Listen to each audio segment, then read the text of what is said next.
is Sirius XM Dr. Radio. You're listening to Dr. Radio Reports. Coronavirus. What you need to know now. Here again is Dr. Mark Siegel. Welcome back to COVID-19, the pandemic. What you need to know. I'm Dr. Mark Siegel, Medical Director of Dr. Radio, Clinical Professor of Medicine at NYU Langone Health. I'm joined now by Dr. Jeffrey Lieberman, who I've also known for quite a while. He's the Lawrence C. Kolb Professor and Chairman of the Department of Psychiatry at Columbia University College of Physicians and Surgeons. Jeff, welcome. Thanks. Listen, Mark, the first thing I have to do is wish you a happy and healthy new year. I hope 5781 will be a better year than we've experienced so far. Well, you know, we ended Yom Kippur by saying next year in Jerusalem, but I was thinking next year in Sag Harbor, or next year in New York, next year wherever we used to be. I mean, right. Next year, I hope it'll be safe to go back in the water. Exactly. I want to start with something you said to me at the break, which was very profound. Talk to me about how come science is the new religion and how we can all agree on that, or hopefully can. Well, you know, in our society, it's interesting is that, you know, you talk to people about, you know, who was Kobe Bryant or, you know, who was Joe Montana or Tom Brady, and everybody knows, you know, Beyonce and Jay-Z. But if you say, you know, who was it who discovered, you know, the treatment for diabetes, who discovered insulin, or who was it who discovered, you know, the statins for heart disease? Nobody can tell you. And so, you know, doctors and scientists have always been content to not be in the limelight and, you know, stay below the radar screen. But increasingly, it's important that our society and the public recognize the fundamental contributions that physicians and scientists provide to our society. And now more than ever, it seems to be in stark relief to the complete, you know, distortion of the facts, the information, reality to the detriment of our collective health. So what I was saying is it seems like, you know, the only true religion that you can believe in now is that of medicine and science, because it's not something which is subject to interpretation. It's basically, you know, what does the empirical evidence show, and can it be verified and replicated over and over again? And so, regardless of your politics, I think going forward after the election and beyond, I would encourage the public and the media to pay more attention to be guided by the science and medicine, and to allow that to sort of supersede any type of ad hominem opinions. Jeff, how important is that to mental health? Because I keep thinking with these facts changing, or the virus, or our understanding of it changing, or everything changing, it's so hard to get stability, and I'm going to ask you about that next. But how important is this to mental health? Well, it's critical because I think that it's virtually a certainty that in the aftermath of the pandemic, there's going to be a spike in the rates of mental disturbances in terms of traditional mental disorders, anxiety, depression, substance abuse, but also the kind of behavioral complications of it: suicide, domestic violence, criminal violence, inability to be productive at work. And so these things are certain just from the stress that happened and the social disruption. But then beyond that, I think collectively we're going to be feeling a state of vulnerability and discouragement, and being dispirited by a loss of faith in the institutions that we thought we could rely on to protect us from such things. And what we found is that they have not fulfilled our expectations. And as if that wasn't enough by itself, all of these things seem to have been symbolized by the untimely passing of Ruth Bader Ginsburg, who was one person that was a iconic, heroic figure in our society, whose passing kind of reflects the loss that we're all feeling and our ability to rely on true heroes, true people who live up to the ideals that we invest them with, and idols that don't have clay feet. And so this loss of faith, this loss of confidence, this betrayal of trust on top of everything else is going to only compound the problem. And I guess, you know, if you call this good news, it means that physicians and psychiatrists in particular are going to have plenty of business, but it's not the kind of business we want to have. Speaking of Ruth Bader Ginsburg, this is a very minor point to some of our listeners who wouldn't know this, but she died on Rosh Hashanah, which actually is consistent with her being a tzaddik, which is a great visionary, and that's what Dr. Lieberman just described her as, and that's probably not a coincidence. You listen to Dr. Radio. How ironic was that, and also a month before the election. Yeah, exactly. You listen to Dr. Radio Reports, COVID-19, the pandemic, what you need to know. I'm Dr. Mark Siegel, Medical Director of Dr. Radio, Professor of Medicine, NYU Langone Health. I'm joined by Dr. Jeffrey Lieberman. He's the Professor and Chairman, Department of Psychiatry, Columbia University College of Physicians and Surgeons. Give us a call if you have a concern about your mental health at 1-877-698-3627. That's 1-877-698-3627, or email us at docs@SiriusXM.com. Jeff, we had on last week the author of this, primary author of the study out of Boston University, that basically a survey type study that 27% of Americans are now depressed, as opposed to 8% last year. Is that so, do you believe, and if so, why? It is accurate, but it doesn't mean that 20 more % of the population have a disease or an illness. It's not like 20% more people developed hypertension or developed diabetes or developed coronary artery disease.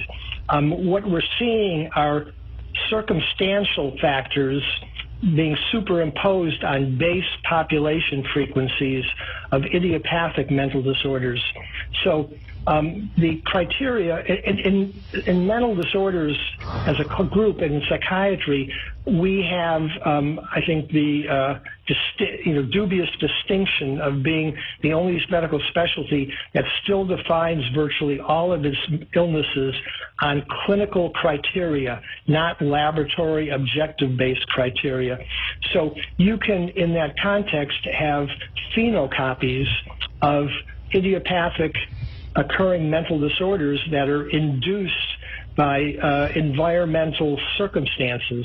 So if there is a true disaster like we're experiencing, a COVID pandemic, or if there had been an earthquake, or if there had been an act of terrorism which causes people to be mentally and emotionally impacted by it, they can simulate the symptoms of depression. So what these surveys are showing is that at a cross-sectional snapshot, that 28% of the population fulfill criteria for this illness, but it doesn't mean that in the absence of these circumstances they would have gotten sick anyway. Nevertheless, if people are feeling this bad, it's still going to impact them, and they still need to be ministered to if it's impairing their function, their ability to sustain themselves, and their ability to work and be productive. So this is just adding to the complexity, and we're going to see this across the board. And even when the contagion subsides, because the consequences of this in terms of the economic disruption and the social disruption are going to be sustained.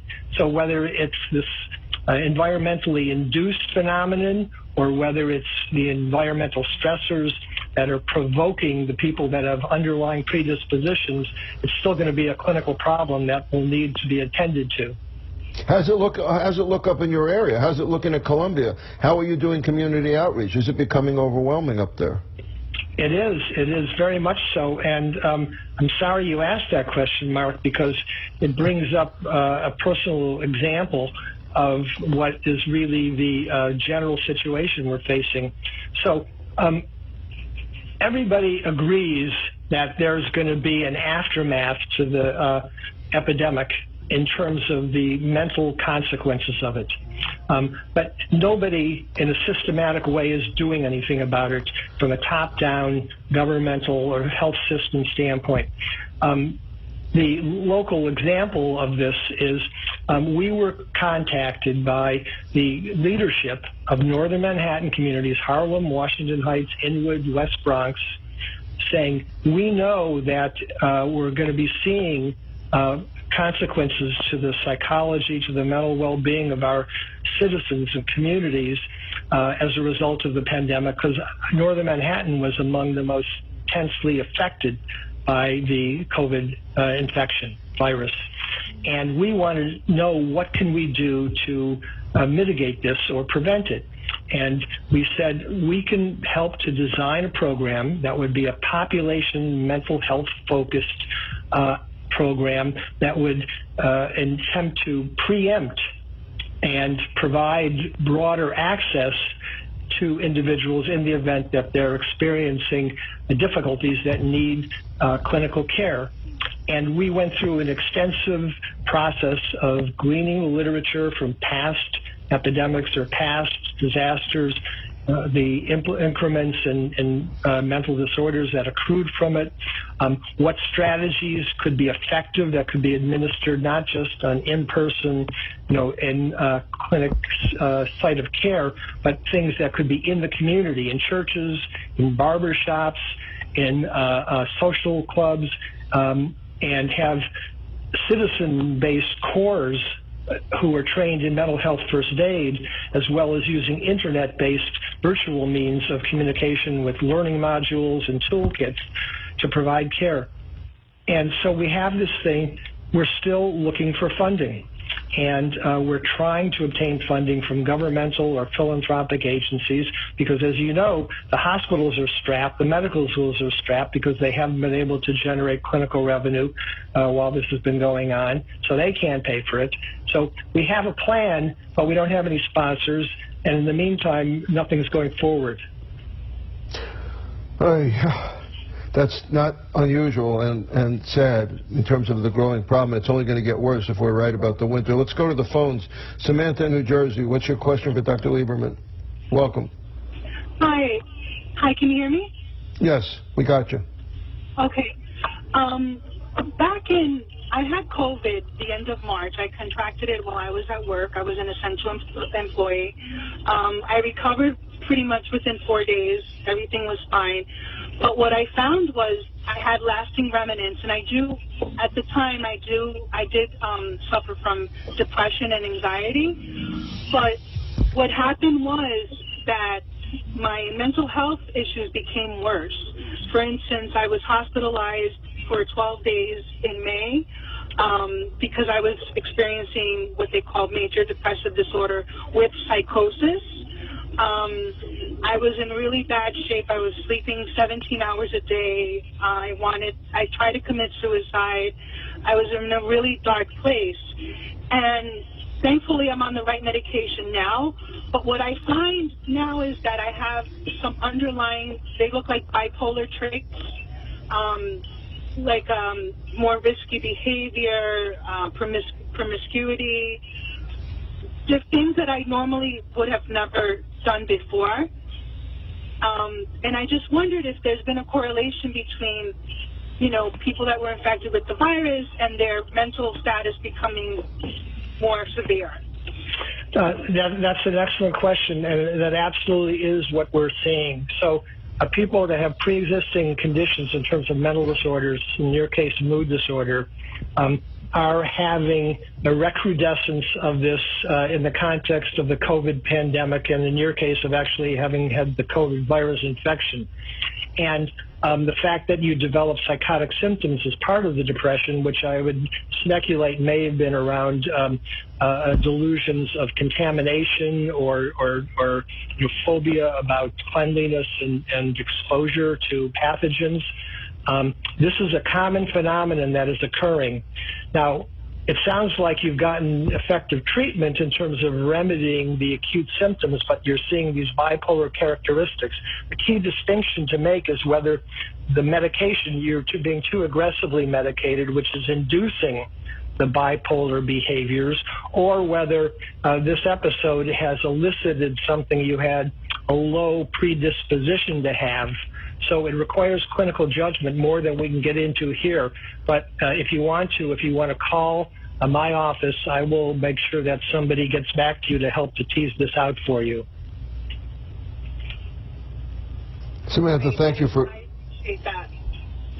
calling, Samantha, and we'll be in touch with you. And please call Dr. Lieberman's office and make sure that our board people have your phone number. Thank you for calling. And good luck to you, and I'm glad you're better. You're listening to Dr. Radio Reports, COVID-19, the pandemic, what you need to know right now. I'm Dr. Mark Siegel, Medical Director of Dr. Radio, Professor of Medicine at NYU Langone Health. I'm joined by Dr. Jeff Lieberman, who's one of my favorite psychiatrists in the world. You just saw why. He's a professor and chairman of the Department of Psychiatry at Columbia. Dr. Lieberman, we only have a few minutes left. You know, our program director, Beth Amin, had a great question. I'll phrase it my own way. By the way, we also have Emily Anton here, who's the Wizard of Oz, I call her, because she's behind the scenes working 24 hours a day, putting it all together for us. And yeah, she's the chief of operations. But I call her Dr. Amin. She's not really a doctor. But she said, what about heroes? Do we look to heroes in a time like this? And I must say, in my new fear book that's coming out, I do address that issue. We're so desperate for salvation. Do we try to find heroes? I think we do. You know, that's one thing that could be a silver lining in this otherwise, terrible situation we're going through. And it was brought home to me by Kay Jamison, who I know you're familiar with, Mark, the psychologist who's written books about her own first-person accounts of mental illness, Touched by Fire, An Unquiet Mind. Also has written a biography about Robert Lowell, the poet who had bipolar disorder. And I was talking to her about how Ruth Bader Ginsburg's passing have symbolized the loss that we've collectively felt these past number of months. And she said, yes, that's true, Jeff, but I have to tell you, being here at Johns Hopkins, where she's on the faculty, I've seen, our faculty who had been doing great work, but in a very kind of routinized fashion, being challenged to rise to the occasion and having done so brilliantly. And that's a form of institutional heroism.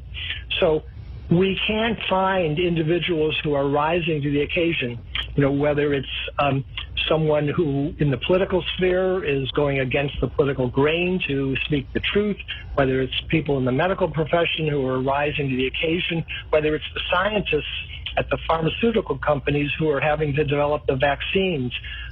We need to find these heroes, and they're there. The thing is that how do you know that they're heroes as opposed to sort of wolf in sheep's clothing? And that's the challenge.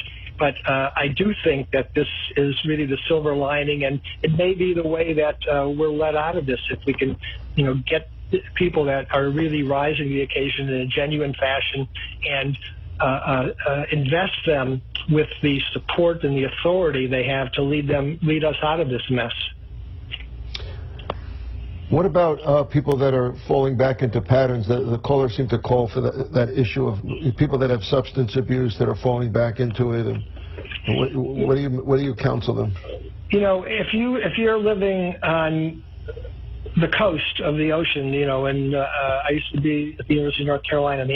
I was on the Outer Banks, or you're out in the Hamptons, or in the Jersey Shore, and there's a hurricane coming, and you're told to evacuate or to board up your home. You do it. Okay, we're not doing it now. And we need to be. So since it's not coming top down, it has to come bottom up. So for people like, called in, the woman that called in on the phone, we know that this is impacting us. You have to think for yourself first, then your family, and then others around you to the extent you can. So if you have a pre-existing condition of a mood disorder, anxiety disorder, or substance abuse, you should know that your risk of having a recurrence of symptoms is going to increase. Reach out to your doctor, your therapist. Tell them that I'm worried, what can be done, increased frequency of contact, be prepared to adjust medication. If you don't have somebody, then you can identify somebody. Telehealth and telemedicine is being widely used, so geography shouldn't be a barrier. So there is an expectation that this is going to come, and if you're wrong and you've been overly conservative and worrying about this, well, then that's good. That means you didn't have to. You're not going to go through this. But we know that there's going to be a recurrence in people with pre-existing conditions, and people who have not been ill in the past, we're going to have some number of those develop symptoms of conditions they were predisposed to in this context. So So, Jeff, we got to roll. We got to run. I just want to thank you for coming on again today. Dr. Jeff Lieberman, Professor and Chairman, Department of Psychiatry, Columbia University, College of Physicians and Surgeons, a great psychiatrist, great friend of mine. Thank you for joining us today on Dr. Radio Reports.